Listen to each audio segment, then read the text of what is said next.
Halo, kami akan mempresentasikan tentang ketahanan nasional geostrategi Indonesia. Strategis Indonesia adalah cara menempatkan posisi geografis, wilayah, kekayaan alam, dan potensi penduduk untuk mendukung kepentingan nasional.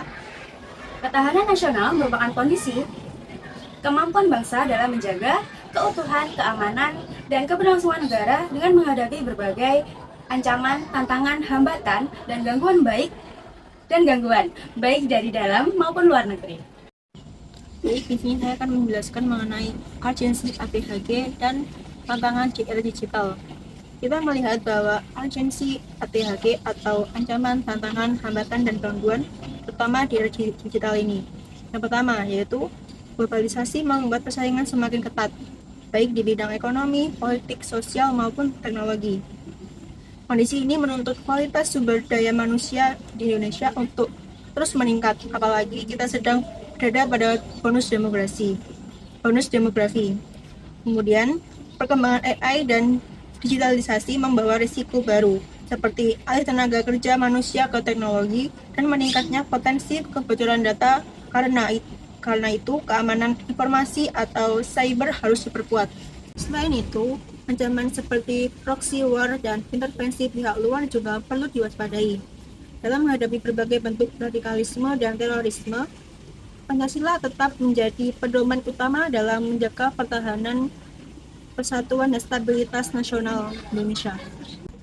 Baik, selanjutnya adalah konsep dasar geostrategi Indonesia atau ketahanan nasional. Nah, di sini itu ada yang untuk mengarahkan kekuatan nasional untuk menjaga persatuan, integritas, dan ketahanan negara. Selanjutnya digunakan untuk menghadapi ancaman, hambatan, gangguan, dan tantangan baik dari dalam negeri maupun dari luar negeri. Dan juga berfungsi sebagai strategi pembangunan nasional, bukan untuk ekspansi wilayah.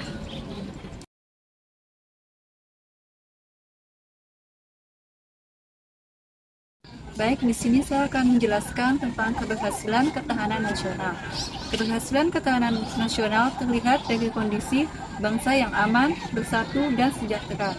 Hal ini menunjukkan bahwa masyarakat merasa terlindungi dan negara berada dalam keadaan yang stabil.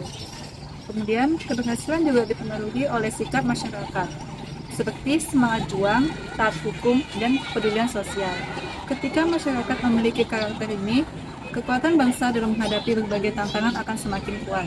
Kemudian, diperlukan kebijakan nasional yang konsisten dan berpihak pada kepentingan bangsa, sehingga setiap keputusan pemerintah mendukung keamanan dan kesejahteraan masyarakat.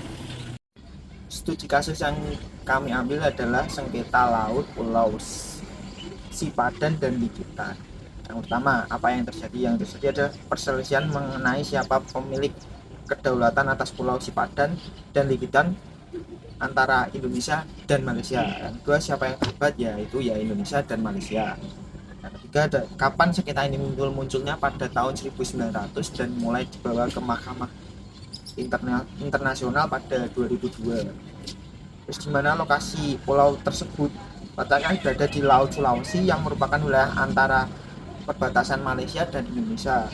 Yang kelima adalah mengapa sengketa ini muncul. Penyebab utamanya adalah batas kolonial yang tidak jelas karena peta dan dokumen peninggalan masa penjajahan tidak memberikan penjelasan yang tegas.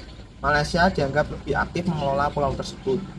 Yang keenam, bagaimana penyelesaiannya kasus ini dibawa ke Mahkamah Internasional dan diputuskan kepemilikannya oleh Malaysia karena Malaysia lebih aktif dalam pembangunan pulau tersebut. Jadi, dapat disimpulkan, ketahanan nasional penting untuk menjaga Indonesia agar tetap stabil di tengah persaingan global. Dengan memadukan kekuatan alamiah dan sosial, serta waspada terhadap berbagai ancaman, Indonesia dapat mempertahankan keamanan dan keberlangsungan bangsa. Ketahanan yang kuat tercermin dari masyarakat yang bersatu, sadar akan perannya, dan mendukung upaya negara dalam melindungi kepentingan nasional.